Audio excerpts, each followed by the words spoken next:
more fun and a lot less stressful to be here with you two guys, just saying what these other 30 teams should do, then going home and sleeping well tonight. Yeah. But no, it is, as a GM, you're trying to keep a lot of things going at the same time. You're trying to negotiate with your own players. You're looking at trades. You're also getting ready for Summer League. And you're looking at the available money in cap space in the marketplace. I think that's going to be one of the themes this year, guys, with so many players re-signing with their own teams before free agency even gets started at 6 o'clock on the 30th. There's not much cap space left, so things are moving very quick.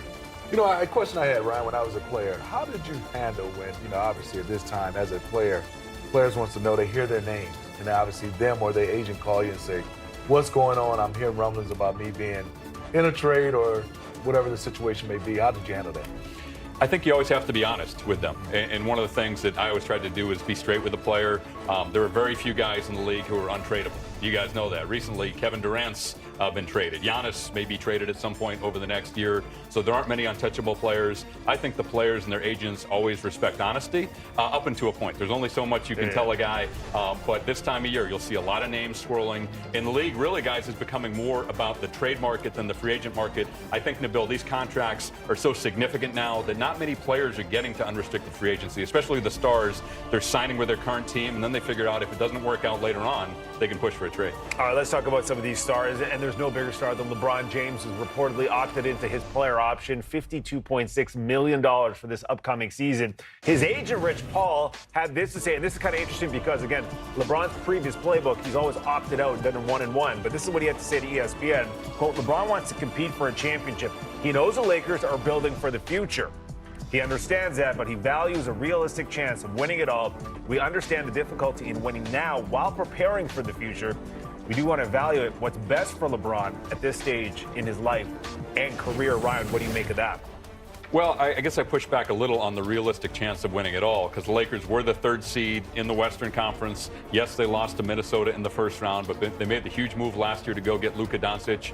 And I think when they voided the Mark Williams trade in the bill, they realized probably they weren't going to win a championship last year. But this is LeBron's way of doing what you mentioned, continuing to put pressure on the franchise, giving himself leverage over the franchise. He used to do it in the form of 1+1 contracts with a player option for the 2nd year. Smitty, this is a little different, though. By opting in to that $52.6 million player option, he is trade eligible right now, and he still controls the situation because he's one of just 2 players in the league with a full no-trade clause, Bradley Beal and Phoenix being the other one. Ryan said it best. I mean, every time I hear about LeBron and all the different scenarios, the 1+1, and now opting in, he still has that no-trade clause, so he still controls his destiny. Yeah, and just hypothetically speaking, if he were to be traded and he would have to agree to it, I mean, are there a lot of teams out there that could go for him with his contract?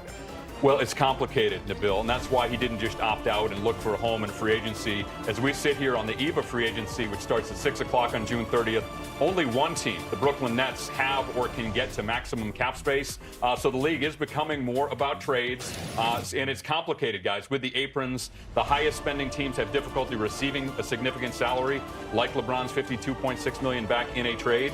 So this one is nuanced. I think more than anything else, guys, my interpretation of this move by LeBron is putting pressure on the franchise to do what he wants them to do. I think he wants them to go out and sign a center, and we'll see if they re-sign Dorian Finney-Smith as well. And this is just maybe LeBron 2.0, Nabil. It's the next iteration of him keeping control over the team he plays for. Yeah, and I think some of the fans would have thought that he would be happy with the fact that he's got Luka Doncic, right, who is extension eligible this offseason. Austin Reeves also. Let's get into Doncic first. When can he sign that extension potential?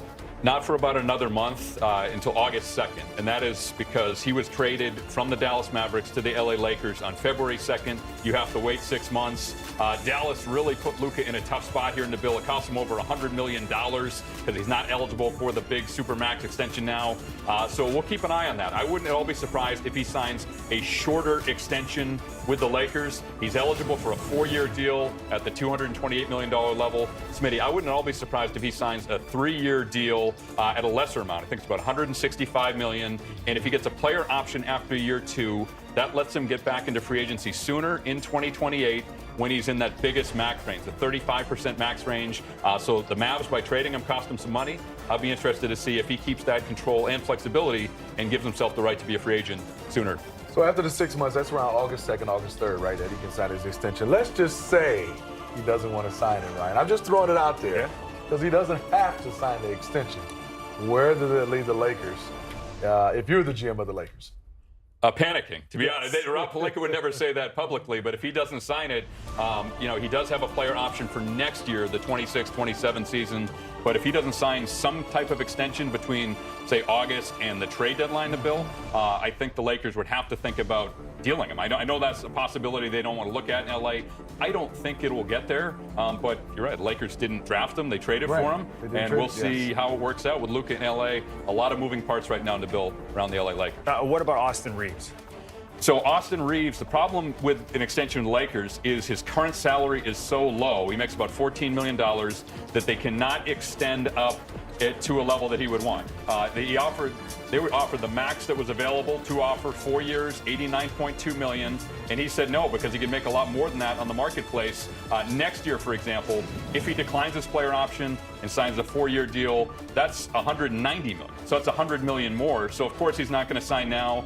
So this is one that I think pushes Austin Reeves into free agency next year. It's just the rules, Smitty, the way the salary cap works. You can get too good of a deal from a team perspective, which is great in the short term, but can really impede your ability to re-sign a player to an extension. And Brian, I look at it from a player standpoint and obviously from a coaching staff. Now you're looking at all three of these players, obviously not 2 feet in. Right. 1 foot in and 1 foot out. And I think when you start doing that, you don't have that chemistry and that culture that you're building because there's nothing wrong with Austin Reeves. I'm with Ryan. He gets more on the market. Luka Doncic maybe don't opt in or not.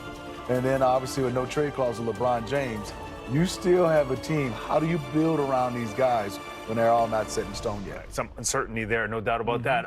The other Los Angeles team, you got James Harden, who intends to sign a 2-year deal with the Clippers, so declining his player option. Ryan, it would be 2 years, $81.5 million.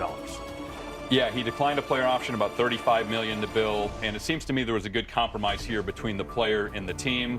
The deal was reported as 2 years, but the second year is also reportedly partially guaranteed.